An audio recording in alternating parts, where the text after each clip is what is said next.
Start your wellness journey at Whole Foods Market, where it's Jumpstart January through the 16th. Stock up on supplements with some of the year's biggest savings. Plus, save on air-chilled organic boneless skinless chicken breasts, organic Honeycrisp apples, organic large Hass avocados, and more. And since Whole Foods Market is the only certified organic national grocer, it's easy to make them your wellness destination. Jumpstart your January now at Whole Foods Market. It's another Q&A edition of Optimal Health Daily, episode 2412, and I'm Dr. Neil Malik. Welcome back to another Friday show where I answer your questions. On all the other days, I read health and fitness blogs to you, like an audiobook, with permission from the authors, of course. Now, once a month, usually during the first Q&A episode of the month, I mention a bit about my background and my credentials so you can better understand where my perspectives come from. And given this is the first Q&A of the month and year, it's time. Now, while I'd always been obsessed with Batman, I wasn't always interested in nutrition, exercise, health, and wellness. All the things I talk about on this show would have bored me, but being diagnosed with a chronic disease at the age of 19 definitely changed my life's purpose. It was then I decided to focus my attention on helping others so that no one else had to experience a chronic disease diagnosis like I did. In order to do that, I wanted to make sure I had some credibility. This isn't meant to be a humble brag, but instead gain your trust. I received both my master's and doctoral degrees in public health, and to make sure I really covered all of my bases, I also became a registered dietitian nutritionist, a certified health education specialist, and a certified exercise physiologist through the American College of Sports Medicine. I've been teaching in higher education for about 15 years now, and I'm currently faculty within the California State University system. I've published peer-reviewed studies, presented at national conferences, and have been interviewed by over 70 different media outlets for my expertise on basically all the stuff I talk about on this podcast. So all of this to say that when I provide my commentary after each episode and answer the questions you send in, I hope you feel as though it's coming from a place of truth. My only intention is to help you feel your best. Now, I'll let you know how you can send in your own question at the end of the show and get rewarded for it. But for now, let's finally hear today's question and start optimizing your life. Today's question came via email. Toby writes, I love your podcast and have been following it for years. My Spotify year review said that I'm a 0.5% top fan. Now, it's my turn to ask a question. 2 years ago, I gave up my 2-liter-a-day soda habit. I pulled it off by switching to sparkling water. I now allow myself 3 cans of Dr. Pepper per month, and that's working great. But I'm starting to wonder if drinking 3 to 4 liters of sparkling water a day has any negative health consequences. Keep up the awesome and helpful work. Wow, Toby, a top 0.5% fan. Thank you so much for being such a dedicated listener. And thank you for taking the time to send in your question. You are appreciated. Oh, and congratulations on successfully swapping out soda for sparkling water. Now, some very close friends of mine are absolutely in love with carbonated water or sparkling water. Granted, they've never asked about my opinions on its health effects, but, I'm not offended that they haven't asked or anything. Should they have asked me about their regular consumption of this stuff? Or maybe they should listen to this episode? Let's find out. The reason sparkling or carbonated water comes under scrutiny is because it's acidic. Okay, so let me take a step back. The bubbles that you see in carbonated water, or soda for that matter, are made up of carbon dioxide. Drink manufacturers basically force carbon dioxide, a gas, into the water under high pressure. That high pressure pushes the gas into the water, which creates those bubbles, hence the term carbonated. The technology isn't all that complex. Most retailers sell machines about the size of a coffee maker that do this very thing. Now, in a nutshell, it's this carbon dioxide gas that makes the water acidic. Water itself has what's called a neutral pH, which means it's not acidic and it's not alkaline. It's like right in between. When you add carbon dioxide gas to water, it lowers the pH, making it acidic. For comparison purposes, water's pH level is 7, and seltzer or sparkling water with nothing added has a pH between a 3 or 4. Remember, a lower pH means something is more acidic. Notice I said with nothing added. Some products have minerals added. This actually brings the pH back up so that it's closer to water in its natural state. To compare, brands like San Pellegrino or Perrier that add minerals to their products have a pH closer to 5.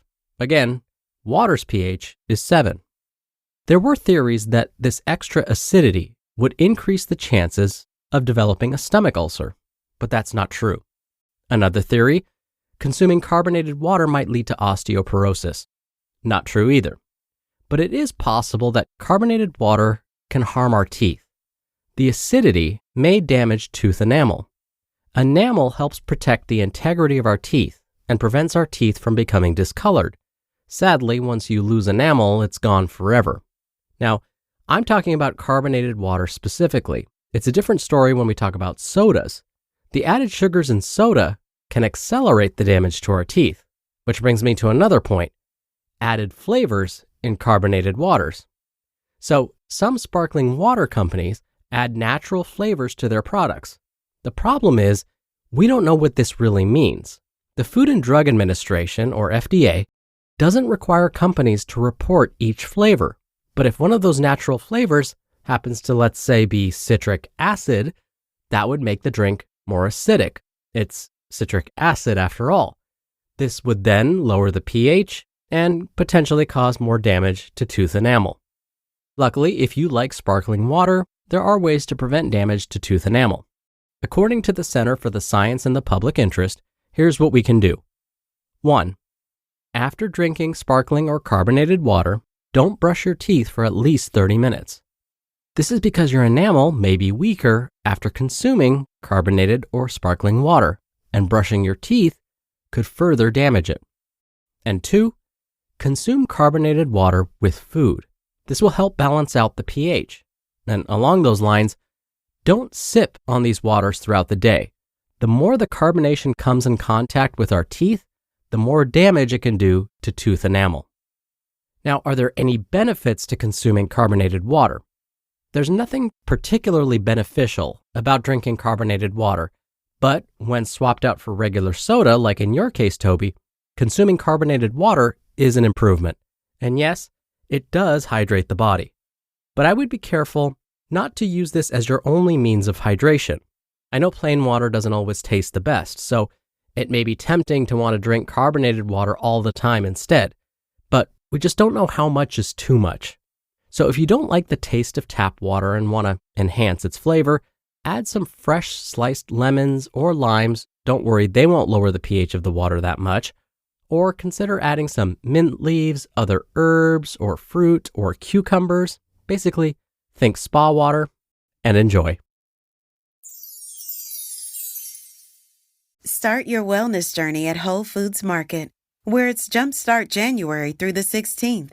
Stock up on supplements with some of the year's biggest savings. Plus, save on air-chilled organic boneless skinless chicken breasts, organic Honeycrisp apples, organic large Hass avocados, and more. And since Whole Foods Market is the only certified organic national grocer, it's easy to make them your wellness destination. Jumpstart your January now at Whole Foods Market. If I were to ask you to name 4 classic Christmas movies, could you answer in under 15 seconds? If the answer is yes, then you need to play Trivia Star. Trivia Star is a free mobile game with over 60 different categories to choose from, including music, TV, sports, and more. Plus, right now for the holiday season, enjoy limited-time categories like Christmas movies and holiday songs. Play anytime from your smartphone and expand your knowledge. And right now, Trivia Star is offering you 2,500 coins and 500 gems when you download and play, which come in handy if you get stuck on hard questions. I've sure enjoyed the extra points and gems because sometimes you need them, and trust me, the last thing you want is to stop playing. Trivia Star has thousands of 5-star reviews in the App Store and is the #1 trivia game on iPhone. Download it today to test yourself with over 10,000 trivia questions. Just go to the Apple or Google Store and search for Trivia Star. Download Trivia Star for free and train your brain today. Thank you again so much for the question, Toby. Now, if you want to send your questions in and get a copy of our Optimal Living Daily Workbook for doing so, you can email them to health@oldpodcast.com. That's health@oldpodcast.com. Or if you want your voice played on the show, come by oldpodcast.com/ask. Or you can do it the old-fashioned way and call in your question. The number is 1-61-I-LOVE-OHD. That's 1-614-568-3643. Thank you so much for sending me your questions. Answering them is one of my favorite parts of this show. All right, that's another Q&A edition of Optimal Health Daily. Thank you so much for listening every day and all the way through. I hope you have a great start to your weekend, and I'll see you back here tomorrow where your optimal life awaits.